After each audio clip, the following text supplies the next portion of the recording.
C'est peut-être ça la politique, le compromis perpétuel entre compromis et compromission. FIM FM, Talk Politique, la une politique. La une politique. Dans ce studio, Alpha Mamadou Diallo. Bonsoir Alpha, bienvenue. Bonsoir Jamila, merci, bonsoir à tous. Et de l'autre côté, Tierno Souleymane Diallo. Bonsoir Tierno et bienvenue. Bonsoir Jamila, bonsoir à tous. Alors je commence par vous Alpha. La mission de la CEDEAO poursuit donc ses rencontres ce jeudi. Yahibouni a rencontré les ambassadeurs du G5 et ceux de certains pays africains accrédités ici même à Conakry. Donc les rencontres se poursuivent. Oui, on l'a appris pendant cette journée. Donc, on s'est inscrit dans un processus qui va consister à rencontrer différents acteurs. Différents acteurs, donc, tant, n'est-ce pas, comme vous l'avez dit, des diplomates accrédités en Guinée, mais aussi il y aura le tour, bien évidemment, des acteurs politiques, des acteurs de la société civile guinéenne, mais aussi, voilà, et la junte, des leaders religieux, voilà, et la junte militaire qui gère la Guinée depuis le 5 septembre. Donc, ça s'inscrit, comme je l'ai dit, dans une logique, voilà, visant à rapprocher les positions. Comme on le sait, entre les différents camps, ce n'est pas la sérénité qui prévaut. Le CNRD qu'on a connu au début, et on ne le reconnaît plus aujourd'hui à cause de nombreux écarts qu'il y a eu, à cause de nombreuses sorties de pistes du CNRD. Quelles sorties de pistes? Oui, il y en a plein, sur le plan judiciaire, sur le plan du respect des libertés individuelles et collectives, et sur le plan même de la visibilité par rapport à la durée de la transition. Il y a des sorties de pistes. Ça, c'est depuis toujours.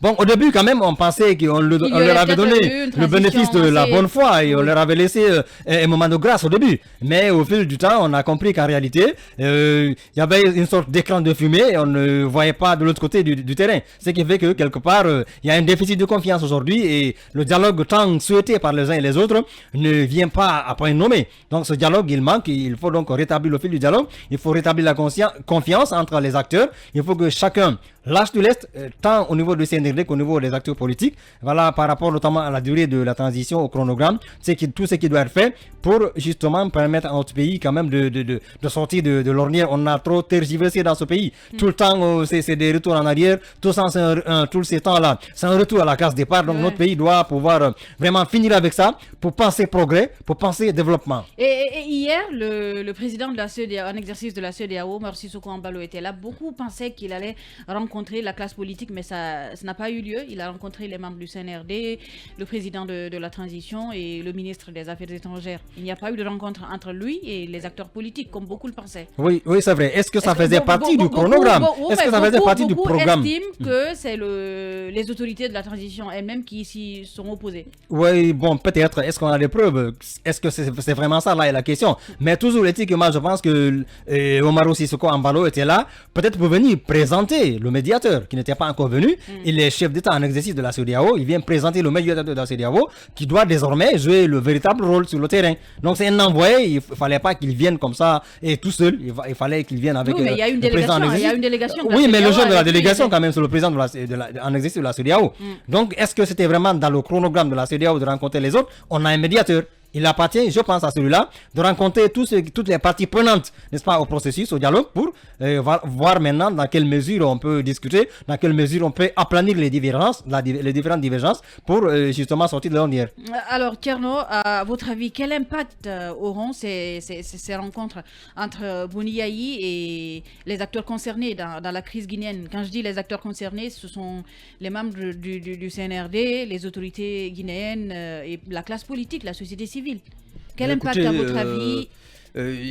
Bien malin qui pourra le dire. Oui, bien sûr. Ce que nous pouvons espérer, c'est que ça se passe le mieux possible pour qu'on puisse sortir de cette situation à partir de cette première médiation. Cela dit, ça va être un travail de longue haleine.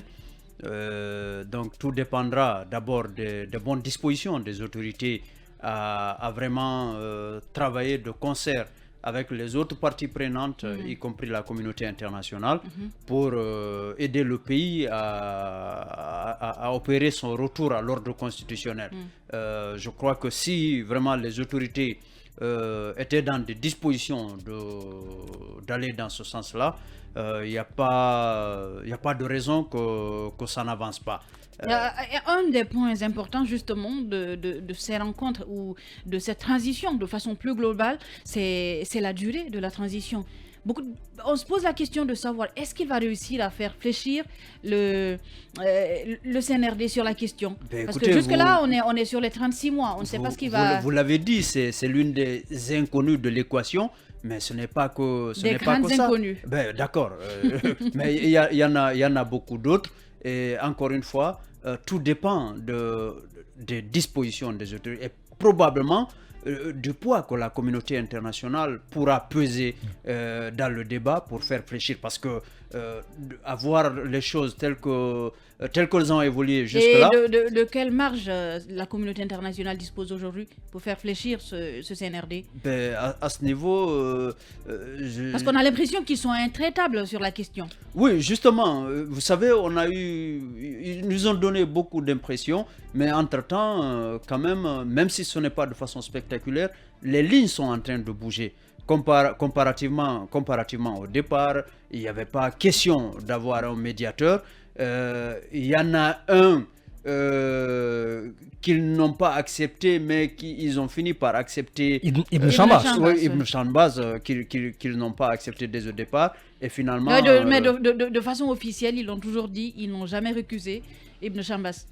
Ils ne peuvent pas le dire. Hein, parce qu'ils ont fait des déclarations. Non, ils ont fait des déclarations publiques où ils ont fait savoir qu'il n'y avait pas besoin de médiateur. Parce que pour eux, il n'y avait pas de crise. Oui, justement. Donc, ils ne peuvent pas dire qu'ils n'ont pas. C'est une façon de méconnaître la réalité. Quand on dit qu'il n'y a pas de crise en Guinée, quand même, on méconnaît la réalité, absolument. Voilà, mais ça date d'il y a longtemps. Maintenant, c'est vrai qu'il y a quelques-uns qui vont encore sur ce terrain, mais dans les faits, en tout cas, on a un médiateur.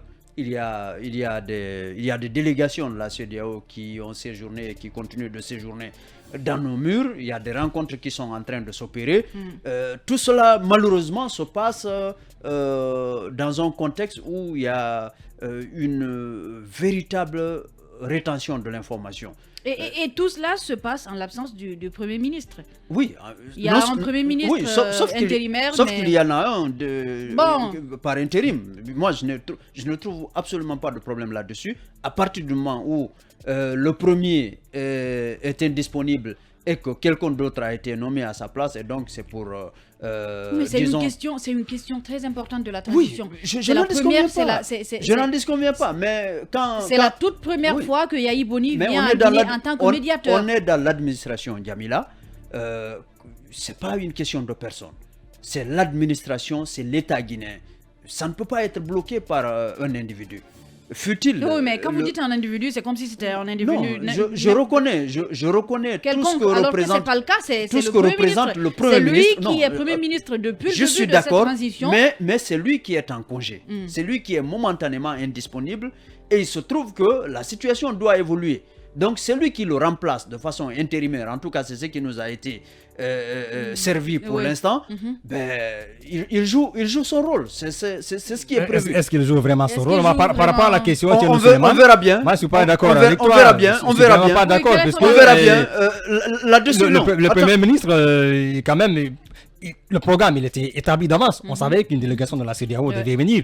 Voilà, et ça n'a pas été mis à la va-vite. On n'a pas été mis devant le fait accompli, comme on dit. Donc, je pense que soit on pouvait soit reporter, ou alors vous pouvez lui-même reporter quand même son voyage à l'extérieur. D'autant plus que c'est lui qui a donné, disons, un coup de pied un peu dans la fourmilière par rapport au dialogue. Sinon, les choses étaient un peu en stand-by. Ça ne marchait pas forcément tel comme on le voulait. Mais quand il y a eu ces déclarations de Mohamed Beavogui à un moment donné, on a compris qu'il voulait reprendre les choses en main. Parce que c'est un peu comme si le MATD, le ministre Mori Kondé... Certains acteurs politiques qui étaient réticents jusque-là... Oui, ils avaient accepté de revenir autour de la table. Voilà, alors que Mori Kondé était un petit peu accusé de tous les péchés d'Israël, même si on s'interroge. Donc, voilà, donc si Mohamed Beavogui, tout d'un coup, il disparaît de la scène, entre guillemets, à un moment crucial, n'est-ce pas, de la venue de ces gens, moi, je m'interroge, je me pose des questions. Est-ce que c'était vraiment le moment opportun pour lui de s'absenter à un moment où lui qui est le garant du dialogue politique et social en tant que Premier ministre. Est-ce qu'il fallait vraiment qu'il soit absent? Moi, je me pose des questions et je ne trouve pas de réponse. Oui, mais est-ce qu'on va réussir peut-être cette fois-ci à connaître les membres du CNRD?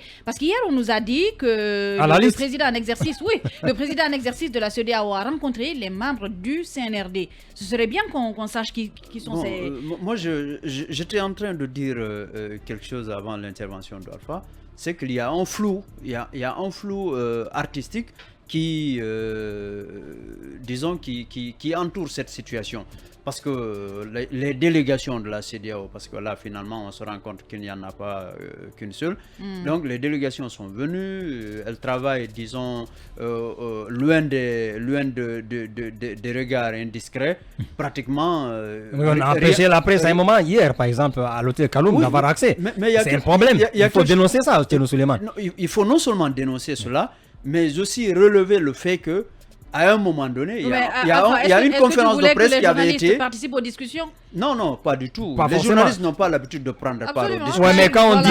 il y a des missions mais au sortir des rencontres, les journalistes avaient la latitude de rencontrer les acteurs, échanger avec eux pour glaner quelque chose. Mais hier, il y a quelque chose de... Même aujourd'hui, on apprend que ceux qui sont sortis de toutes les rencontres qu'il y a eu n'ont pipé mot. Ça ne peut pas arranger. D'accord. Ça ne nous arrange pas. Tout cela. C'est une médiation qui est en train de se mener. Mais il y a quelque chose de plus grave. Savoir les choses sur le coup. Il y a quelque chose de plus grave. Hier, il y a une conférence de presse qui a été annulée à la dernière minute. Pendant que les journalistes avaient été conviés. Ils ne sont pas venus d'eux-mêmes.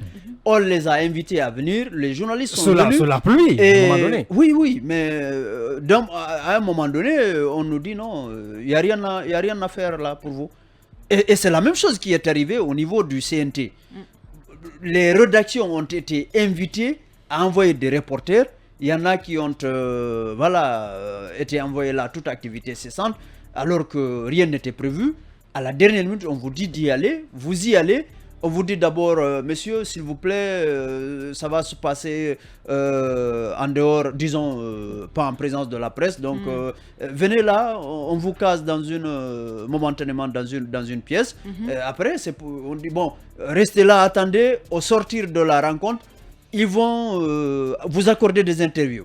Ce qui n'a pas été le cas, malheureusement. Justement, et après cela, on vient vous dire, bon, messieurs, ce qu'on vous a dit tout à l'heure, ça ne tient plus. Donc, il n'y aura plus d'interview pour vous. Moi, je pense que dans le cadre de cette médiation, les journalistes que nous sommes ne pouvons pas avoir accès à l'information à la minute près. Les rencontres qui se sont tenues aujourd'hui. Le hic est que les gens sont invités. Quand on vous invite, on vous dit c'est une médiation. Peut-être que les choses se feront à la fin de la mission ou à mi-chemin, par exemple. Pas au tout début. Il ne s'agit pas d'un reportage sur un match de football. Non, c'est pas ce que les journalistes demandent.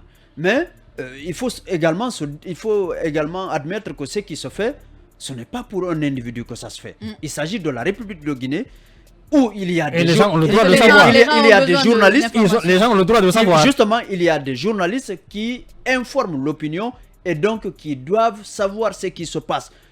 Ceux qui sont là, que ce soit la CEDEAO, que ce soit le CNRD et je ne sais quel autre acteur, personne n'est là pour soi. C'est pour la Guinée qu'on est là et tant qu'on est d'accord là-dessus, on ne peut pas continuer à priver les journalistes de l'information.